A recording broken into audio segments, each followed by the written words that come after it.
ทำชาสกัดเย็นจากสไปซ์กันค่ะก็อันดับแรกเลยนะคะเราก็จะใช้ตัวสไปซ์แล้วก็ชาเออร์เกรย์นะคะ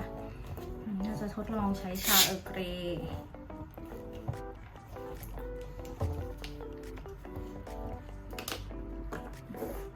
เทออกนิดนึงนะคะ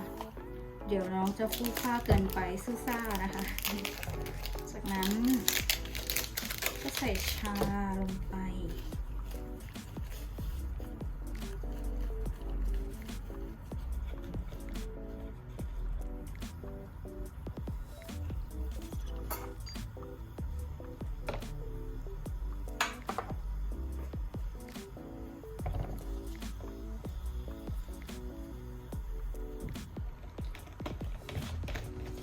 แล้วก็ปิดฝา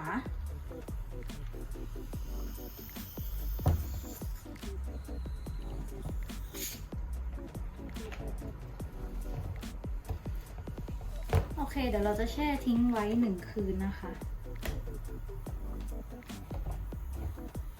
ใส่นี้ไปเพิ่มได้ไหมใส่นี้ไปเพิ่ม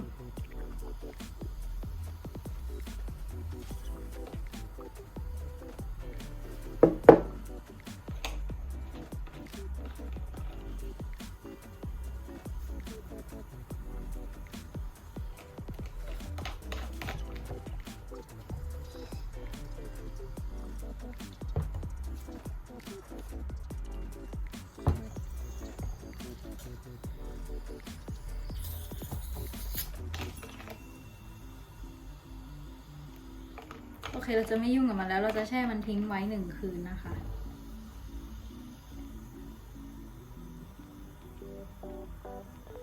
เดี๋ยวพรุ่งนี้เช้ามาดูกันว่าออกมาแล้วจะเป็นยังไงค่ะและ1 คืนก็ผ่านไปไวเหมือนโกหกสิ่งที่เปลี่ยนนะคะก็คือสีชากับตัวน้ำสไปซ์เป็นสีที่เข้มขึ้นค่ะเดี๋ยวเราจะมาลองชิมรสชาติออริจินอลสไปซ์กับชาเออร์เกรย์ดูนะว่ารสชาติมันจะเป็นยังไงแล้วก็อีกสูตรหนึ่งนะคะจะเป็นสูตรที่กินกับนมโอเคแล้วก็เอาชาออกนะคะแล้วก็มาลองชิมกันเลยกลิ่นนะมันจะเป็นกลิ่นชาเออร์เกรย์ขึ้นมาชัดมากตอนที่ดมนะเราก็เตรียมแก้วใส่น้ำแข็งไว้ให้เรียบร้อยนะคะแล้วก็เทลงไปเลยมาลองชิมกัน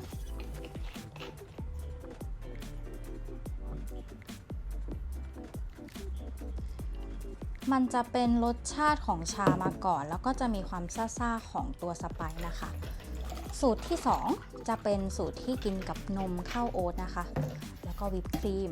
ก็เติมชานะคะเติมน้ำแข็งแล้วก็เพิ่มนมข้าวโอ๊ตตามชอบเลยนะอยากจะใส่ปริมาณเท่าไหร่อันนี้ก็สามารถปรับได้อาจจะ60อาจจะ100 ml ก็ได้นะคะแล้วก็ท็อปข้างบนด้วยวิปครีมคือเราไม่เพิ่มหวานเพราะว่าตัวน้ำสไปซ์อ่ะมันมีความหวานแล้วก็เปรี้ยวๆอยู่แล้วเราก็เลยไม่อยากจะเพิ่มหวานอีกนะคะนี่ก็จะได้แล้วอีกเมนูหนึ่งรสชาติอร่อยนวลๆซ่าๆนะคะไปลองทำกันดูนะง่ายมาก